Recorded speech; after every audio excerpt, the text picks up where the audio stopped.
덴마크에 한 철학자가 있는데 키에르케고르라고 하는 철학자가 있습니다. 아마 한 번쯤은 들어보셨을 것입니다. 이 사람은 평생에 하나님을 믿고 또 예수님을 주로 삼는 그런 크리스천 철학자였습니다. 그래서 자기의 글과 또 이런 그 작품을 통해서 예수님을 많이 전하고 싶어 했던 철학자였다고 합니다. 그의 철학서 단편 중에 이런 비유가 나와 있습니다. 어느 나라에 지혜롭고 권력이 넘치는 왕이 있었습니다. 어느 날 그 왕은 시골길을 이렇게 지나가다가 가난하지만 아름다운 한 처녀를 보고 정말 사랑에 빠졌어요. 왕은 자기의 지위와 이 권력을 이용해서 당장이라도 마차를 보내서 그 처녀를 자기의 왕비로 삼을 수도 있었지만 왕은 고민하기 시작했어요. 만약에 내가 내 화려한 어떤 이 왕복과 또 나의 권세와 또 나의 능력, 나의 배경을 가지고 그녀를 압도해서 데리고 온다면 그녀는 나를 두려워하고 또 명령에 복종해서 따라오긴 하겠지만 진심으로 그 사람의 그녀의 사랑을 그녀의 마음을 얻을 수 없을 것이다 라고 고민을 했습니다. 굉장히 착한 왕이죠. 그래서 왕은 어떻게 했을까요? 그래서 왕은 화려한 자기의 왕복을 벗었습니다. 그리고 초라한 평민의 옷을 입었습니다. 왕관을 벗어놓고 낡은 모자를 쓰고 그 시골 마을로 찾아가 그녀의 곁에서 몫으로 일을 하기 시작합니다. 그래서 시간을 갖고 그 일을 하면서 가까이서 그녀의 마음을 얻고 또 사랑을 어, 나누고 또 하나가 내려간 것입니다. 키에르케고르는 이 비유를 통해서 무엇을 설명하고 싶었을까요? 바로 하나님이시면서 하나님의 위격을 가지고 계시지만 이 땅에 피조물에 오늘 여러분과 함께 나누고 싶은 이 빌립보서 2장 말씀은 바로 그 예수님에 대한 이야기를 여러분과 함께 나누고 싶습니다. 오늘 빌립보서 2장 5절 말씀에 이렇게 기록하고 있습니다. 너희 안에 이 마음을 품으라. 그리스도 예수의 마음이니. 예수님의 마음이란 도대체 무엇이길래 그 마음을 품으라고 우리에게 말씀을 하시는 걸까요? 빌립보서는 우리가 잘 아는 것처럼 바울이 감옥에서 쓴 편지 중에 하나인 뭐라고 이야기하죠? 옥중서신이라고 합니다. 그의 삶의 가장 칠흑 같은 어두움 속에서 언제 자기가 처형될지 모르는 상황 가운데에서 그는 하나님 앞에 힘을 들여 모든 에너지와 모든 집중력을 발휘해서 하나님께 집중합니다. 그러다 보니 빌립보 성도들이 생각이 났어요. 그러면서 바울은 1장 27절에 이렇게 이야기를 합니다. 너희는 복음에 합당하게 생활하라. 내가 너희에게 가보나 떠나 있으나 너희가 한 마음으로 서서 한 뜻으로 살아가라라고 그렇게 이야기를 합니다. 감옥에 있으면서도 사도 바울의 그 마음은 빌립보 성도들이 복음에 합당하게 살면 좋겠다. 그러려면 정말 한 마음 한 뜻으로 살아가면 좋겠다라고 그렇게 이야기를 했던 것입니다. 그리고 오늘 2장 5절에서 바울은 정말 복음에 합당하게 사는 삶, 더 나아가서 한 마음과 한 뜻이 되는 삶, 하나 되는 삶을 이제 오늘 2장 5절에서는 예수 그리스도와 연결하는 것을 우리가 볼 수가 있습니다. 그래서 오늘 말씀을 통해서 특별히 두 가지를 여러분과 함께 보기를 원합니다. 첫 번째는 복음의 핵심, 우리가 그동안 믿고 사랑하고 동행하는 그 복음의 핵심을 다시 한번 짚어보고, 두 번째는 그러면 어떻게 우리의 삶에 적용할 수 있을 것인가, 대해서 같이 한번 말씀을 통해 살펴보기를 원합니다. 오늘 본문 말씀 다시 한번 띄워주십시오. 오늘 말씀을 다시 한번 읽고 계속해서 진행하기를 원합니다. 저와 여러분 한 절씩 교독하겠습니다. 2장 5절 먼저 읽어주십시오. 시작.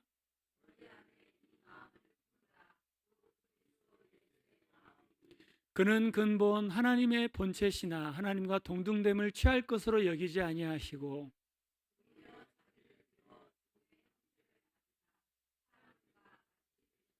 사람의 모양으로 나타나사 자기를 낮추시고 죽기까지 복종하셨으니 곧 십자가에 죽으심이라.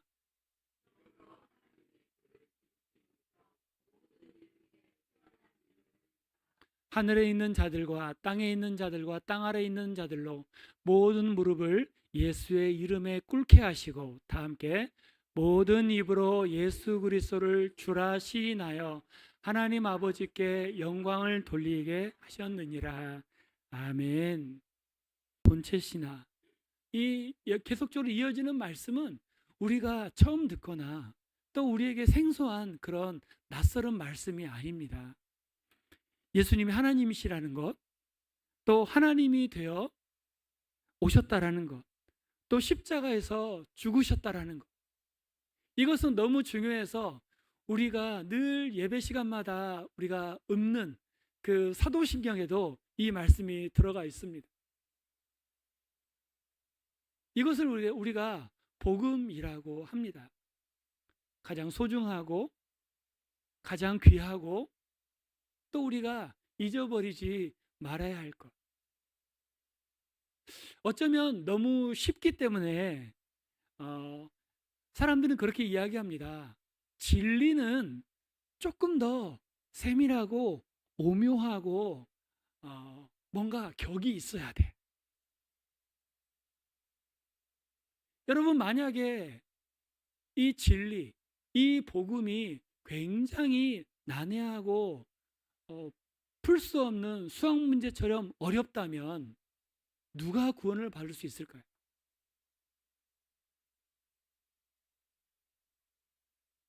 그러나 우리가 읽고 또 우리가 묵상하고 우리가 사랑하는 예수 그리스도의 복음은 간단합니다. 명료하고 심플합니다. 어린 아이부터 장년에 이르기까지, 노인에 이르기까지 이 말씀을 듣고 하고 생각한 부분이 있기 때문입니다. 그게 뭐냐면 예수 그리스도의 마음, 도대체 그 마음이란 무엇이길래 바로 우리에게 한 번 더 이 복음의 예수 그리스도의 마음을 우리가 한번 살펴보기를 원하는 것입니다.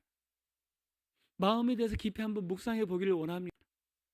5절 말씀에 너희 안에서 이 마음을 품으라 라고 말씀을 하고 있습니다. 이 마음은 누구의 마음입니까? 그리스도 예수의 마음이라고 합니다. 여러분, 품다라는 말은 우리가 너무나 잘 알고 있죠. 우리가 부모로서 우리 자녀를 가슴에 품는 것처럼, 또 우리가 사랑하는 어떤 반려동물들을 가슴에 깊이 품는 것처럼, 우리가 소중한 무엇인가를 품는 것처럼, 이 품는다라는 말은 헬라어 성경의 원어로 프로네오라고 하는 단어를 썼습니다. 이 프로네오라고 하는 단어는 움켜쥔다라는 것입니다. 움켜쥔다. 놓지 않을 거야. 절대로 놓지 않겠다라고 하는 그런 의미입니다. 또 이것은 우리의 지성적인 어떤 생각을 넘어서 우리 영혼의 지향점을 나타내고 있습니다. 마치 망망대해의 배가 그 목적지를 향해서 가기 위해서 무엇이 필요할까요? 나침반이 필요하겠죠. 우리가 우리나라에 여행을 하다가 정말 가보지 못한 곳을 가려고 하면 우리가 무엇을 설정합니까? 자동차에 내비게이션을 설정하지 않습니까? 그것을 뜻하고 있습니다. 우리의 인생의 가치, 또 우리가 어떤 방향으로 나아가야 할지를 결정하는 것은 너무나 중요합니다. 특별히 초등학생이나 또 중고등부 혹은 대학생들에게도 앞으로 내가 어떤 방향으로 살아야 할 것인가, 내가 어떤 가치관을 가지고 살아야 할 것인가를 고민하는 것은 너무나 중요합니다. 그런데 그것을 고민할 겨를이 없이 학교의 프로그램이라던가 또 그 시스템 속에 자신을 넣다 보니까 그것을 알기도 전에 이미 성인이 되어버려 버립니다. 많은 대학생들을 보면 졸업할 때쯤에 하는 말이 내 전공이 나랑 맞지 않는 것 같아라고 그렇게 이야기를 합니다. 그래서 그런 부분을 보면 참 많이 안타까운데, 비단 우리 성도님들에게도 우리는 어떤 방향으로 가야 할 것인가, 또 어떤 가치관을 가지고 가야 할 것인가를 고민하는 게 우리에게는 너무나 중요합니다. 그래서 오늘 말씀을 통해서 그 예수님의 마음을 깨달아 아는 여러분이 되시기를 바랍니다. 오늘 그 예수님의 그 길, 예수님의 그 마음은 제가 길로 한번 설명을 해보기를 원합니다. 오늘 그 출발점은 6절 말씀인데 6절 말씀을 같이 한번 읽어보겠습니다. 그는 근본, 시작.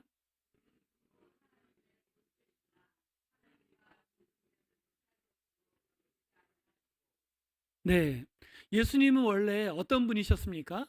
그는 근본 하나님과 같은 위격을 가지신 분이셨습니다. 그래서 예수님은 그 하나님과 동등됨을 취할 것으로 여기지 않으시고 이것들을 내려놓으셨다라고 말씀을 하고 있습니다. 사실 우리가 세상을 살아가다 보면 우리가 가지고 있는 어떤 권력이나 결정권이나 어떤 특권이나 이런 것들을 내려놓기가 쉽지 않습니다. 한번 갖기 시작하면 내려놓기가 쉽지를 않아요.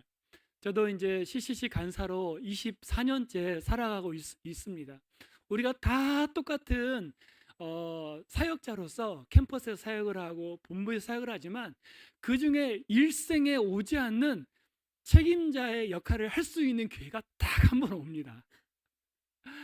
한국 CCC에 그 간사님들이 850명이 계시는데 그 중에 도시 책임자를 할 수 있는 이 자리가 41석밖에 되지 않습니다. 굉장히 좁은 문이에요. 그래서 그렇게 딱 되면 이제는 마음이 지치고 또 몸이 지칠지라도 계속 그것을 고수하는 경우가 많이 있습니다. 그 중에 한 사람이 바로 접니다. 그래서 2015년부터 지금까지 이제 어쨌든 그 위치에서 사역을 하고 있는데, 물론 이것을 놓지 못해서 가지고 있는 건 아닙니다. 그 공동체에서 필요한 사역이기 하고 있는데 어쨌든 저도 11년째 그 역할들을 하고 있어요. 그런데 이것들을 내려놓기가 쉽지가 않습니다. 세상의 이치가 그렇습니다. 뭔가 다른 사람들보다 위에 있고 다른 사람들보다 조금 더 나은 위치에 있다고 할 때 그만한 능력을 가지고 계셨습니다. 우리가 성경을 통해서 아는 것처럼 그 예수님의 능력은 일반 마술사들이 할 수 있는 능력의 그 이상이었습니다. 하나님만이 하실 수 있는 죽은 생명을 살리시기도 하고 또 자연을 명령하여서 또 그 권위에 순종하기도 하고 또 없던 것을 무에서 유를 창조하시기도 하는 그 역할들을 감당하셨습니다. 그런데 예수님은 그 하나님의 본체셨지만 그것을 하나님과 함께 동등됨을 취할 것으로 여기지 아니하시고 거기에 머물러 계시지 않고 이것들을 내려놓으신 것입니다. 뿐만 아니라 예수님은 여기서 한 번 더 내려가십니다. 7절 말씀 한번 보여주시겠습니까? 7절 같이 한번 읽어보겠습니다. 오히려 시작.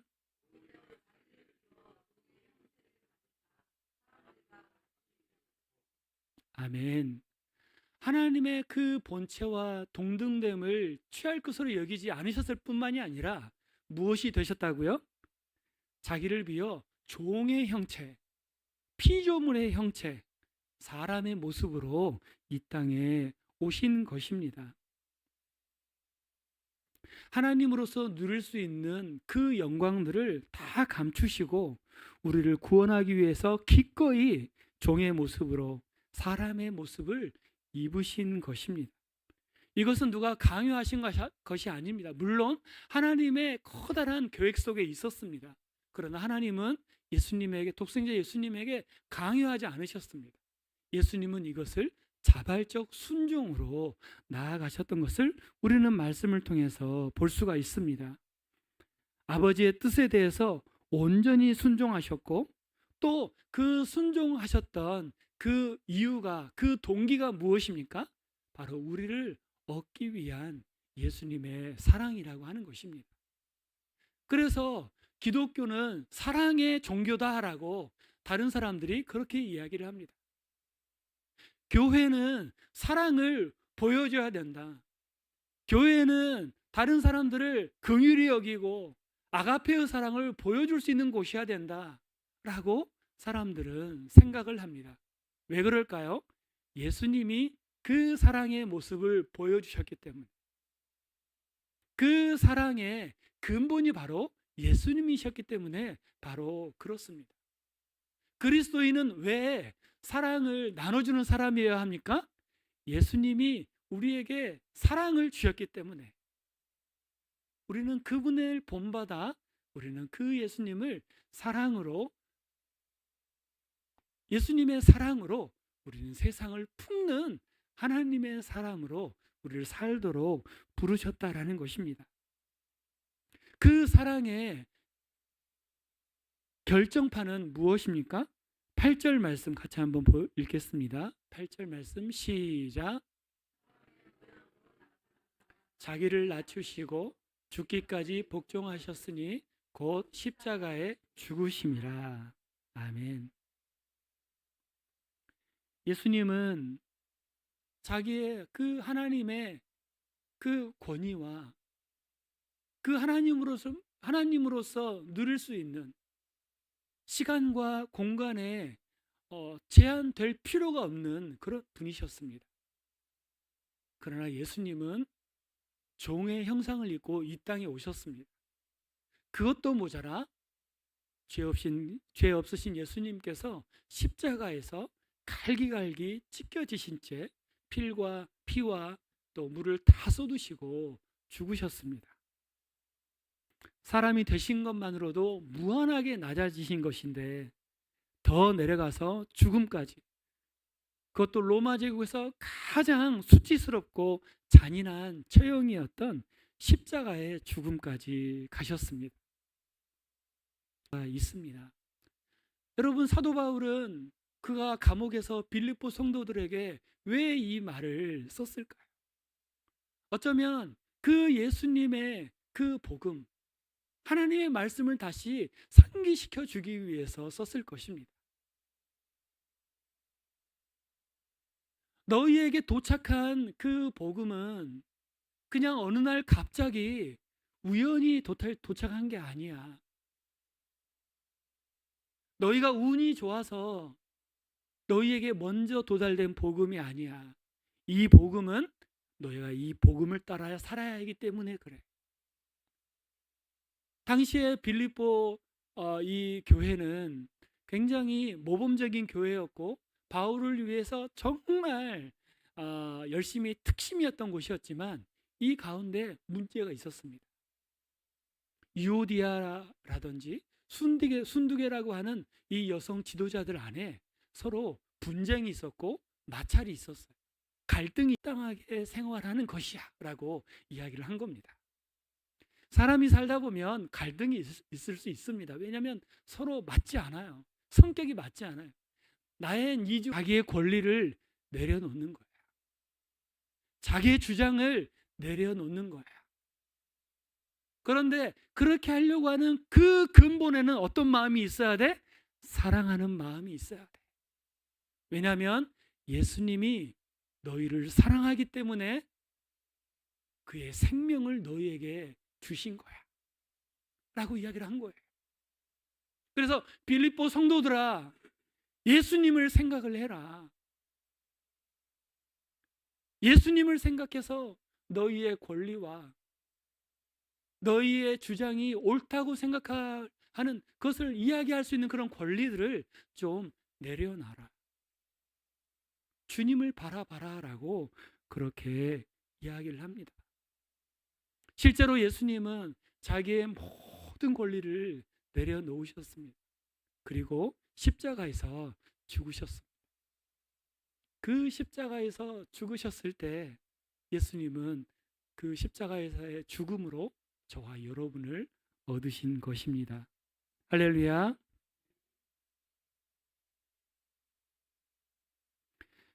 그 낮아지신 그 예수님을 하나님이 어떻게 하셨을까요? 9절부터 11절 말씀 같이 한번 읽어보겠습니다. 9절부터 시작. 이러므로 하나님이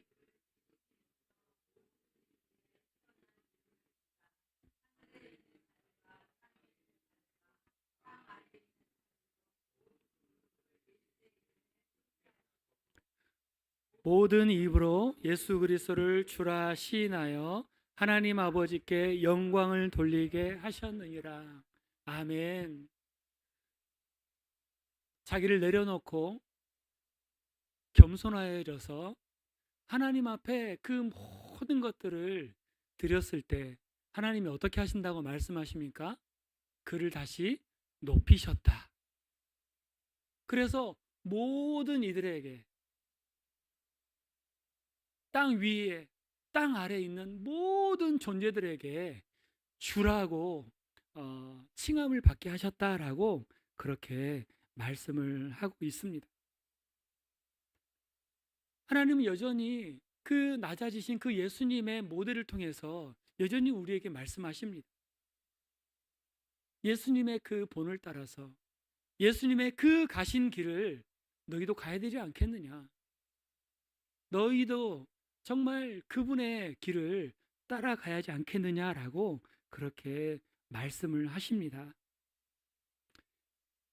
세상에서는 정말 자기의 힘으로 혹은 배경의 힘으로 혹은 부모의 힘으로 높은 곳까지 올라가기 위해서 굉장히 애를 씁니다.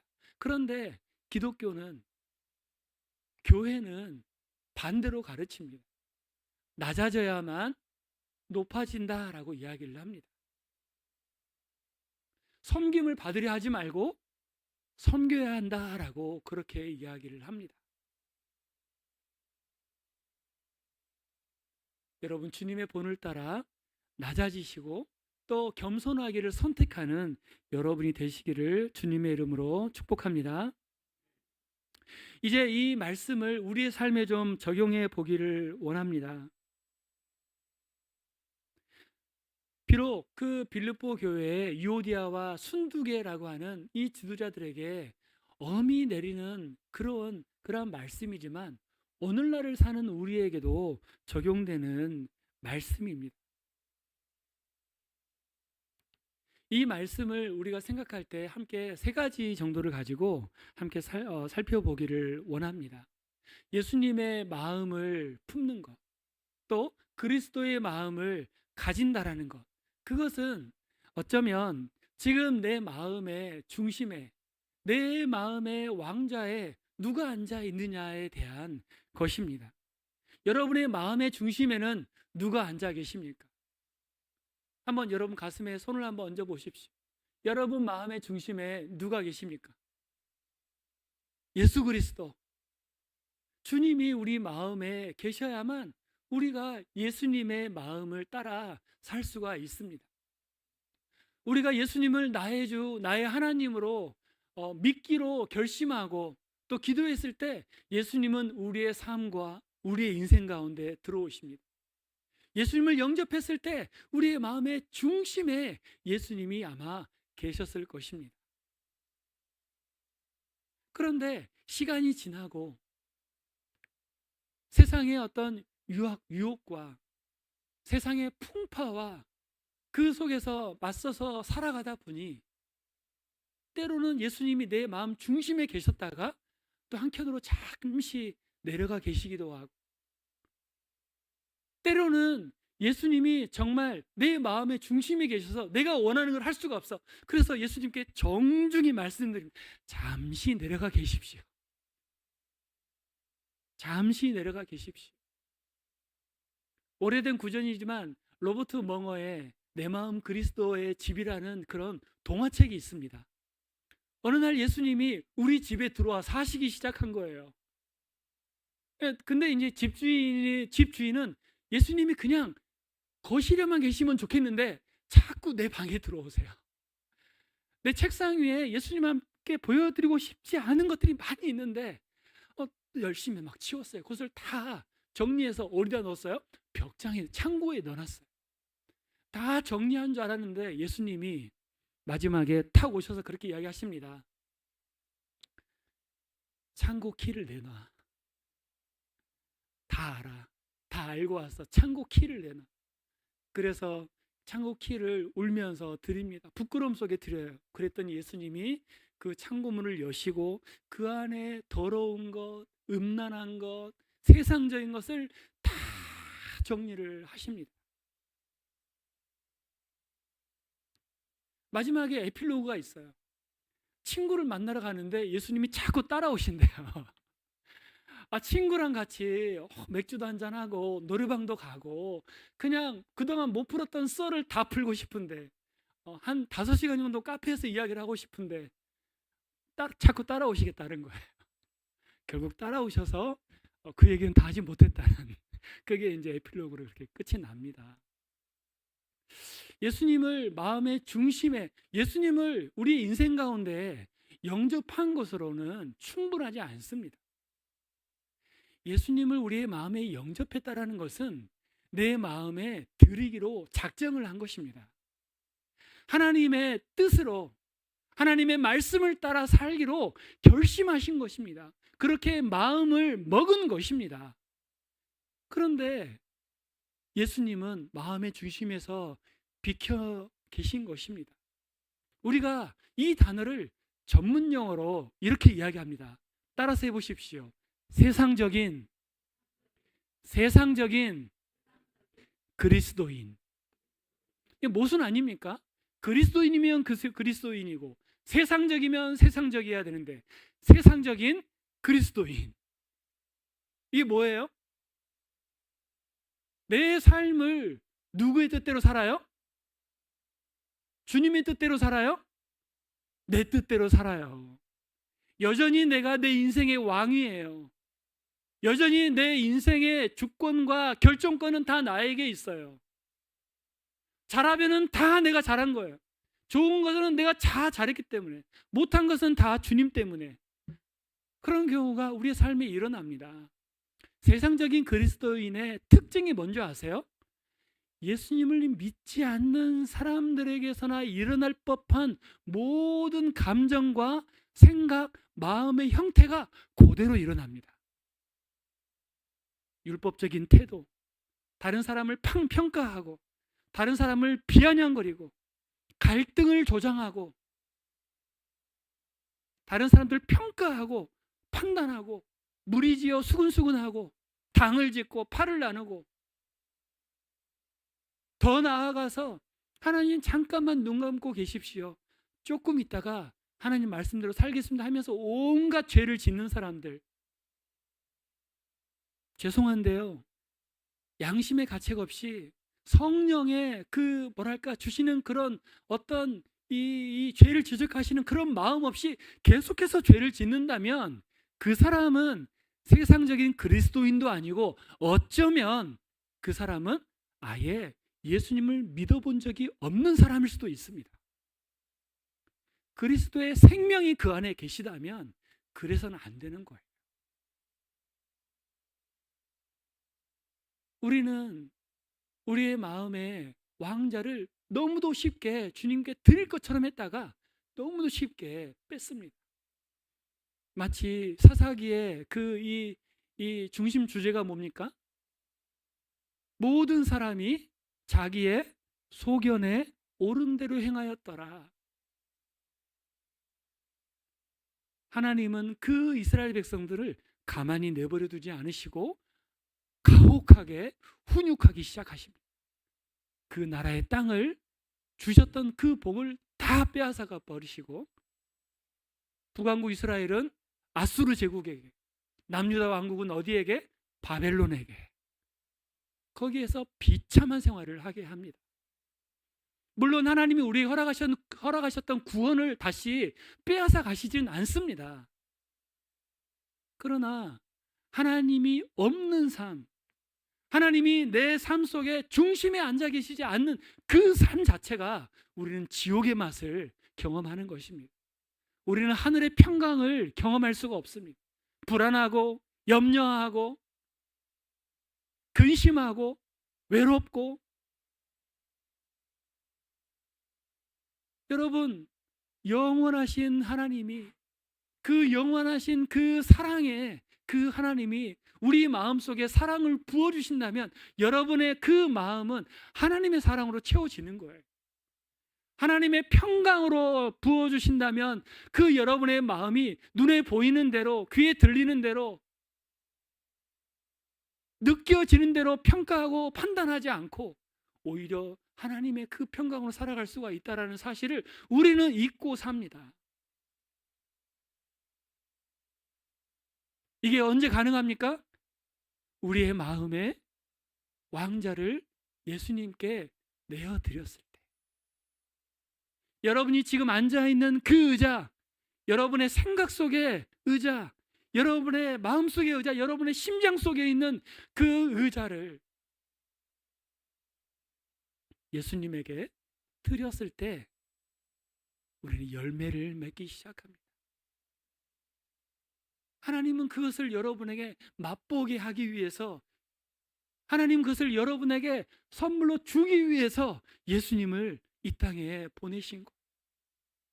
그래서 그 예수님의 그 십자가는 거기서 끝나지 않고 그 십자가가 하나님과 영원히 멸망당할 우리 사이에 다리가 되어준 거예요. 예수님이 안 오셨다면 우리는 그냥 죽습니다. 우리는 그냥 영원한 죽음 속에, 영원한 형벌 속에 있어요. 그러나 하나님의 그 사랑, 예수님의 그 처절하리만큼 그 아픈 그 사랑은 우리를 구원하기 위해서 자기의 몸을 희생하셨고 그걸 드렸다라는 것입니다. 그 희생과 그 사랑이 숭고하고 우리가 감당할 수 없을 만큼 크기 때문에 우리는 영원히 예수님의 그 사랑을 찬송하고 그분을 예배하는 것입니다. 고로 여러분, 여러분의 중심에 누가 계십니까? 우리 옆 사람에게 그렇게 이야기합시다. 당신의 중심에, 따라서 하세요. 당신의 중심에 예수님이 앉아 계시기를 바랍니다. 여러분의 왕좌에, 여러분의 삶의 중심에, 여러분의 삶의 우선순위에 예수님을 두시기를 바랍니다. 우리 자동차를 운전하면, 물론 요즘 자율주행도 생겼지만 자동차를 운전하면 운전대를 누가 잡느냐에 따라서 그 자동차의 방향을 결정하고 그 가치를 결정합니다. 여러분의 마음속에 그 운전대를, 그 키를 예수님께로 양보하고 양도하는 여러분이 되시기를 주님의 이름으로 축원합니다. 하늘과 땅의 모든 권세를 내게 주셨다라고 예수님 말씀하셨습니다. 그러면 예수님은 그 권능으로, 그 깊은 사랑으로 우리를 이끄시고 인도해 가시리라 믿으시기를 바랍니다. 두 번째, 그렇다면 그 예수님의 낮아짐을 우리가 봤는데 여러분은 어디까지 낮아질 수가 있습니까? 이게 두 번째 질문입니다. 우리는 어디까지 낮아질 수가 있습니까? 바울이 빌립보 성도들에게 결국 하고 싶었던 말이 바로 이런 말씀이었습니다. 자신을 낮추고 하나님께 온전히 순종하라. 야고보도 이렇게 이야기합니다. 주 앞에서 낮추라. 그리하면 너희를 높이시리라. 너희를 높이시리라. 내가 먼저 화해하기 위해서 손을 내밀고 또 낮아지는 것 같으면 어쩌면 자존심 상하는 일일 수 있습니다. 내가 지금까지 어떻게 해왔는데, 우리 서운하면 자꾸 내가 그동안 얼마나 잘해줬는지를 생각을 하면 입장이 다르죠. 그렇죠? 서운함을 느끼는 사람은 반대일 거 아닙니까? 그런데 그런 마음을 내려놓는 거예요. 갈등을 해결하기 위해서는 자신을 내려놓아야만 갈등이 해결이 됩니다. 내가 낮아지면 손해보는 것 같지만 그렇지 않습니다. 바울은 오늘 말씀에서 이러므로 하나님이 그를 지극히 높였다라고 그렇게 이야기를 하고 있습니다. 여기서 우리는 무엇보다도 하나님의 신실하심을 봅니다. 하나님의 그 신실하심을 우리가 의지할 수가 있습니다. 만약에 하나님이 거짓말을 자주 하시는 분이에요. 그럼 우리가 하나님을 믿을 수 있을까요? 그럴 수가 없습니다. 사람의 손으로, 사람의 생각으로 만들어낸 신들은 거짓말도 많이 합니다. 악독합니다. 여러분 요즘에 오디세이라고 하는 영화 혹시 보셨습니까? 3시간짜리. 그 영화를 보려면 물도 먹으면 안 되고 밥도 먹으면 안 돼요. 중간에 화장실을 가야 되니까. 화장실 갈 때 가장 중요한 장면이 넘어가니까. 근데 거기에 나오는 그 신들은 참혹합니다. 사람들을 경멸합니다. 그리고 사람의 소원을 이루기 위해서 무엇을 요구합니까? 돈을 요구하기도 하고 사람의 생명을 요구하기도 합니다. 거기에 이제 그리스의 이제 이 연합군의 왕이 누구였냐면 아가멤논이라고, 제가 딱 1%만 스포를 하겠습니다. 아가멤논이라고 하는 왕이 있습니다. 이 왕이 얼마나 혹독하고 무서운지 그 다른 작은 성의 왕들은 노라고 할 수가 없어요. 그래서 이 그리스가 수십만의 이 군사를 일으켜 가지고 가는데 신이 자꾸 방해를 합니다. 신이 자꾸 방해를 해요. 그래서 이 아가멤논은 그 신의 마음을 조금 얻기 위해서 한 가지 결심을 합니다. 자기에게 어린 딸이 있는데 그 딸을 제물로 바칩니다. 그 자기의 딸을 제물로 바치고 신의 노여움을 한 1단계 정도 풀어서 이제 전쟁에 참전을 하게 됐어요. 그런데 아가멤논의 결말은 어떻게 됩니까? 전쟁에서 이기고 돌아왔는데 자기의 딸을 제물로 바친 것에 대한 앙심을 품은 그의 아내가 또 이 작전을 짜서 아가멤논을 죽이고 맙니다. 얼마나 비참합니까? 뭐 하나 기도에 대한 이 응답을 받으려면 소중한 것을 줘야 돼요. 여러분 만약에 기도 하나에 100만 원씩 내면 기도 응답해 주겠다 그러면 여러분 하겠습니까? 못하지요. 그러나 우리 하나님은 성경에 그와 같지 않습니다. 우리 하나님은 우리를 사랑하십니다. 그냥 우리처럼 말로만 사랑하지 않습니다. 자신의 가장 소중한 것을 오히려 희생을 시킵니다. 인간의 것을 희생시키지 않고 하나님의 것을 희생시키는 이런 신이 어디에 있습니까? 그만큼 낮아지신 그 예수님처럼 우리도 낮아질 수 있겠느냐라는 것이 여러분께 드리는 두 번째 질문입니다. 예수님이 낮아지신 것은 물론 세상 사람들은 손가락질하고 또 비굴하고 굉장히 많은 사람들이 그 십자가에 정말 실 한 오락이 걸치지 않은 벌거벗은 몸에 많은 사람들 앞에서 조롱을 당하고 죽임을 당했습니다. 하나님의 아들. 그 십자가의 맨 위에는 뭐라고 쓰여 있습니까? 유대인의 왕이다. 자칭 하나님의 아들이다 하는 유대인의 왕이다라고 그렇게 쓰지 않았습니까?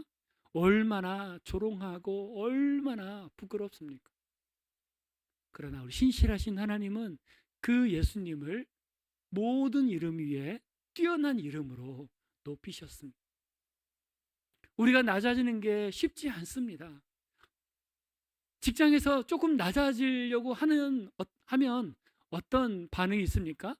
무시당합니다. 무시당해요. 다른 사람처럼 함께 세게 나가고 기선을 제압하고 또 막 그래야지만 인정을 받는 것 같습니다. 사실은 그렇지 않아요. 예수님의 낮아지심은 그 안에 힘이 있고 권세가 있지만 선택적으로 겸손해지신 것입니다. 우리가 비굴하게 낮아지라는 것이 아니에요. 오히려 우리가 스스로를 낮추는 것은 상대방을 세우는 것입니다. 우리가 스스로를 낮추려고 하는 것은 그 사람을 케어하는 마음 때문입니다. 교회 안에서 우리가 상대방을 나보다 더 낮게 여기는 이유가 뭐예요? 그 사람을 할 수만 있으면 그리스도 안에서 바르게 세우고 교회 안에 잘 적응하고 잘 접붙임받아야 되고 그 사람의 그 영혼이 믿음이 성장할 수 있도록 하기 위해서 우리가 스스로 선택적으로 낮아지는 것입니다. 그래서 예수님이 낮아지신 만큼 저와 여러분도 낮아지시기를 선호하고 그러기를 위해서 기도하는 여러분이 되시기를 바랍니다. 세 번째로, 이 낮아짐의 길은 정말 쉽지가 않습니다.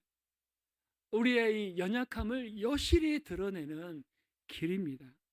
그런 가운데 우리의 이 연약한 마음을 어디로 가져가고 있습니까?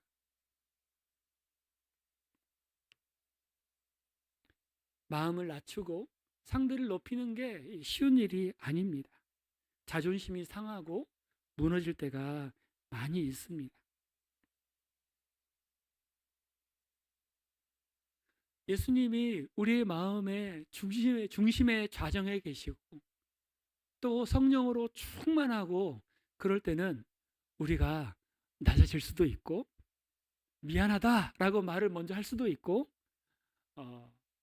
한 번 더 신방을 할 수도 있고 그렇습니다. 우리 마음에 여유가 생겨요. 주님의 사랑을 많이 받은 자녀로서 우리 마음속에 정서적으로나 감정적으로나 굉장히 스테이블해지고 또 여유가 생깁니다. 그럴 때는 할 수 있어요. 근데 자꾸만 우리가 마음을 지킬 수 없는 일들이 벌어지기 시작합니다. 일이 계획대로 잘 되지 않고 기도의 응답이 계속해서 미뤄지는 것 같고 사랑하는 사람이 또 몸이 아파서 몸 좀 눕기도 하고 또 그렇습니다. 직장에서도 일이 잘 풀리지 않습니다.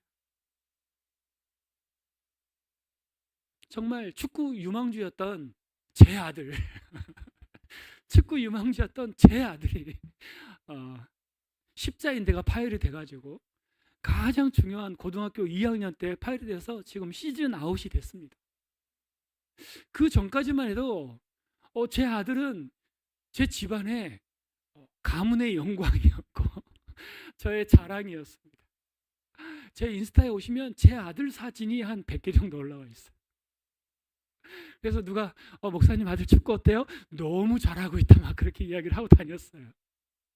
그런데 한순간 하나님이 저에게 그렇게 말씀하시는 것 같았어요. 이게 다 너의 노력이었던 것 같지, 너의 것이었던 것 같지, 그렇지 않다. 그렇지 않다. 저는 어떤 마음을 느꼈냐면 하나님이 해도 안 되니까 내가 정말 내 사랑하던 아들, 나의 영광이요 나의 면류관이었던 내 아들을 또 저런 일을 겪게 하시는구나. 그 얘기를 이제 의사 앞에서 이제 엑스레이, MRI를 찍고 나서 최종적으로 파열만은 아니었으면 좋겠다, 부분 파열이었으면 좋겠다, 뭐 그런 마음의 소망이 있었어요. 그랬더니 의사 선생님이 눈을 부릅뜨고 파열이 맞고 완전 파열이 맞고 수술해야 된다 그렇게 이야기를 거의 이렇게 선고를 하시더라고요. 그걸 또 못 믿고 다른 병원에 가서 이제 했는데 거기서 이제 또 두 번 죽게 된 상황이 생겼습니다. 그 얘기를 듣고 제 아들과 저는 많이 울었어요. 그동안의 노력도 있고 우리 아이의 진로도 있고 그걸 이제 다 받아들였습니다. 돌아보니까 내 삶 속에 일어난 일들이 세상적인 열심과 또 노력과 또 뭔가 하나님이 도와주신 것 같긴 하지만 그래도 나도 좀 열심히 하지 않았나라고 하는 그런 내 지분을 조금 갖고 싶었던 모양이에요. 그런 거였던 것 같아요. 하나님이 그것들을 다 내려놓게 하시고 겸손케 하시고 그러실 것 같아요. 적어도 김성민 목사에게는 최근에 일어났던 바로 이 일들입니다. 여전히 목사이지만 연약해요. 여전히 목사이지만 많은 유혹 속에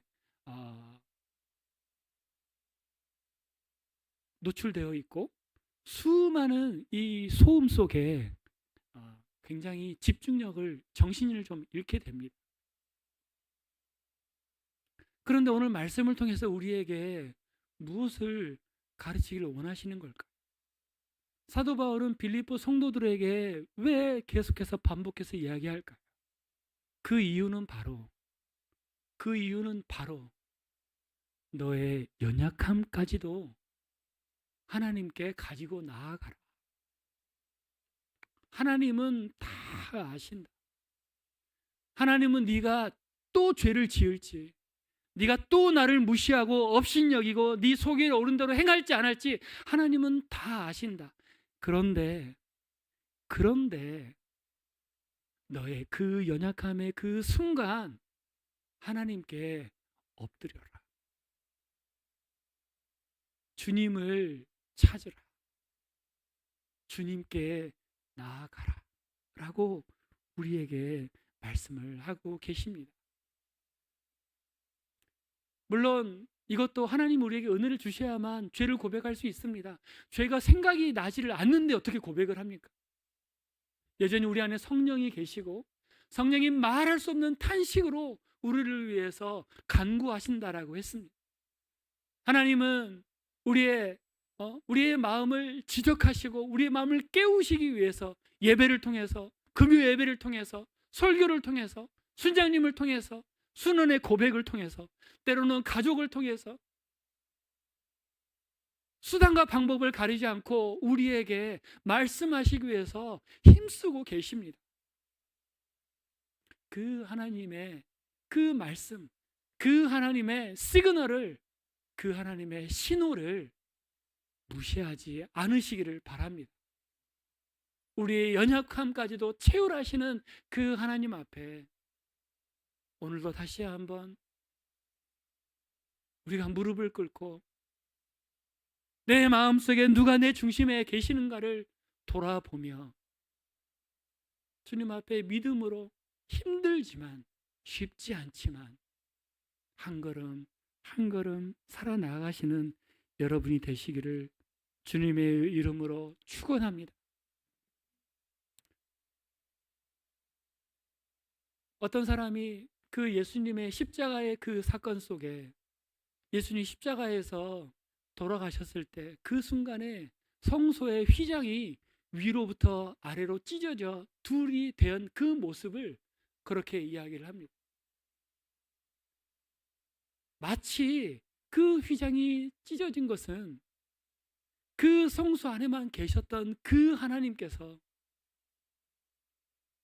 정말 인간의 죄 때문에 다가갈 수 없는 그 인간들에게로 갈 수 있는 그 길이 열린 그 길을 정말 초고속으로 인간들에게 달려나가시는 하나님의 모습일 수 있다라고 그렇게 이야기를 합니다.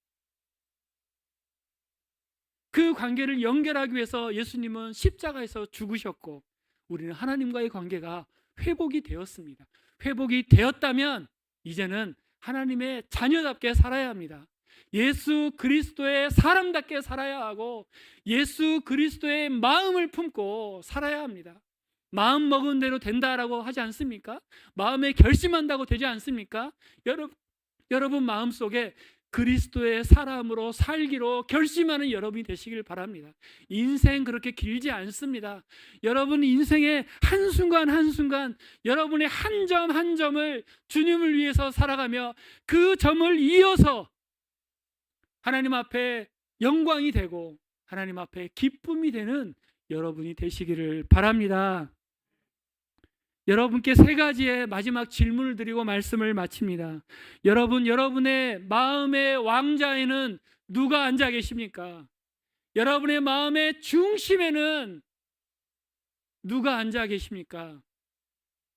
여러분을 위해서 죽으신 예수님이 계십니까? 아니면 여전히 여러분의 주도권을 가지고 있는 여러분 자신이 앉아 있습니까?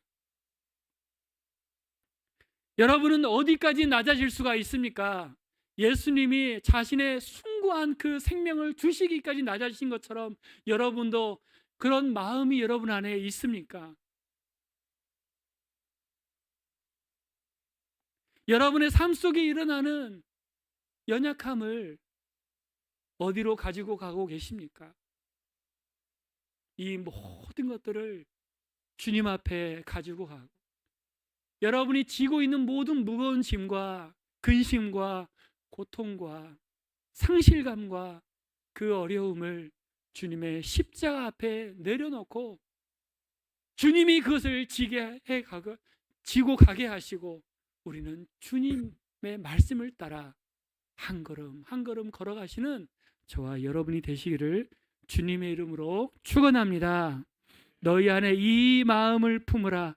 그리스도 예수의 마음이니. 사랑하는 여러분, 주님의 마음을 품는 우리 성도님들 되시기를 바랍니다. 쉽진 않습니다. 그러나 불가능하지도 않습니다. 주님이 우리와 함께 하시고 이 일을 위해서 함께 돕는 성도님들이 함께 계시고, 여러분을 위해서 기도하고 또 말씀을 전하는 교역자들이 함께 있습니다. 많은 사람들이 우리가 서로를 위해서 기도하고 있습니다. 이것을 힘입어서 주의 예수의 마음을 품는 그런 여러분이 되시기를 바랍니다. 할렐루야. 이 시간 말씀을 생각하면서 함께 찬양을 드리고 기도하겠습니다.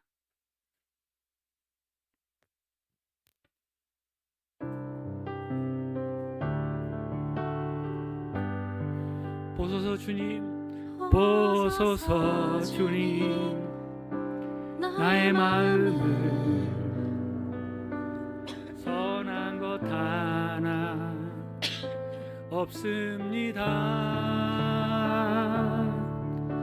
그러나 내 모든 것 주께 드립니다. 사랑으로 와드시고 날 새롭게 하소서. 주님 마음 내게 주소서. 내 아버지 주님 마음 내게 주소서. 나를 향하신 주님의 뜻이 이루어지도록 주님 마음 내게 주소서. 주님 마음 내게 주소서. 주님 마음 내게 주소서. 내 아버지 주님 마음 내게 주소서. 나를 향하신 주님의 뜻이 이루어지도록 주님 마음 내게 주소서. 내게 사랑을 가르치소서.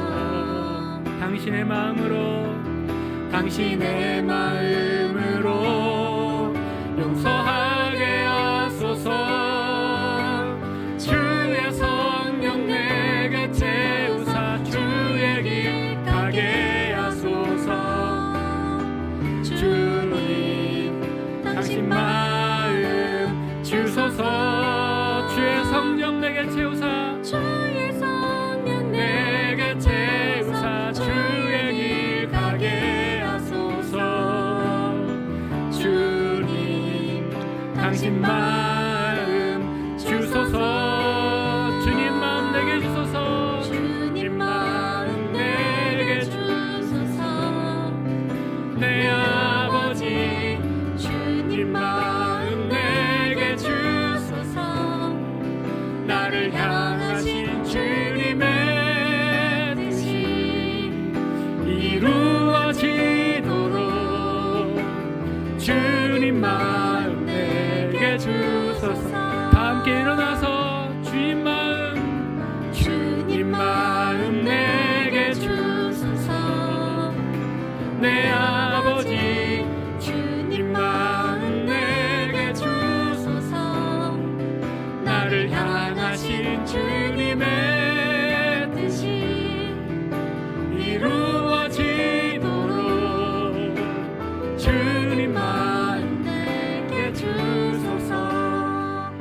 시간 말씀을 생각하며 함께 기도합시다. 여러분의 마음의 왕자에는 누가 앉아 계십니까?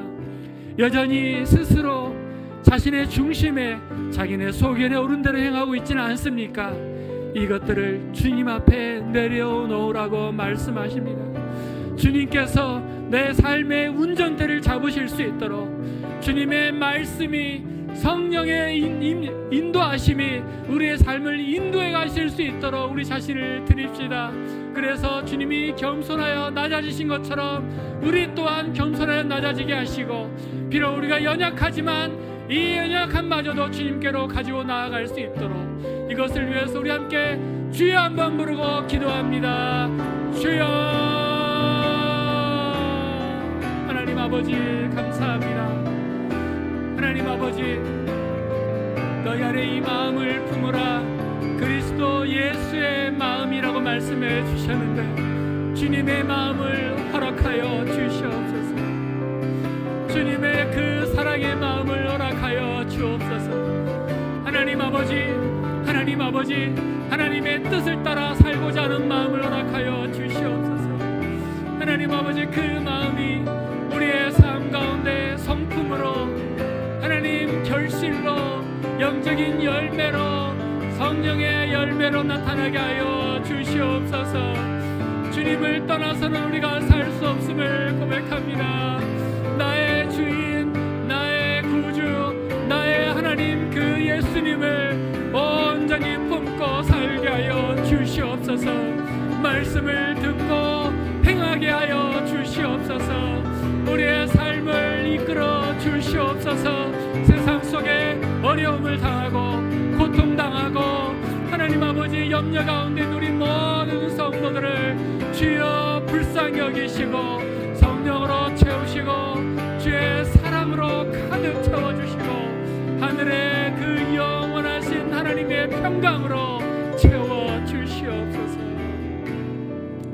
하나님 아버지 감사합니다. 우리의 마음에 그리스도의 예수의 마음을 품을 수 있도록 주여 인도하여 주시옵소서. 세상의 수많은 소음에 하나님 우리가 흔들리고 하나님 세상의 이치에 따라가라고 계속해서 우리를 유혹하여도 우리를 위해서 십자가에서 죽으신 예수 그리스도의 생명이 우리 안에 있음을 고백하며 다시 한번 우리의 중심을 하나님 앞에 내어놓고 우리의 인생의 왕자에 주님을 모셔드리며 주님의 뜻을 따라 살아가기를 소망합니다. 사랑하는 모든 주의 성도들 성령으로 충만케 하여 주시고 주님 앞에 겸손하며 하나님의 뜻을 이루는 것이 우리의 인생의 사명이요 소명이라는 것을 고백하게 하여 주시옵소서. 예배 가운데 우리의 예물을 드립니다. 우리의 가장 소중한 예물을 드립니다. 드리고 싶지만 드릴 게 없어 그 마음에 고통 속에 있는 성도들도 있을 텐데, 사랑하는 주님, 우리가 기도하기도 전에 우리의 필요를 아셨사오니 주께서 풍성하게 채워주시고 하늘의 복으로 하나님의 무한하신 하늘의 것으로 하나님의 평강으로 채워주시옵소서. 이제는 우리 구주 예수 그리스도의 은혜와 하나님 아버지의 무한하신 사랑과 성령의 인도하심이 우리의 중심에 우리의 인생의 보좌를 주님 앞에 내어놓고 주의 말씀을 따라 살아가기를 원하는 사랑하는 모든 주의 성도들을 위해 지금부터 영원토록 함께 있을지어다. 아멘.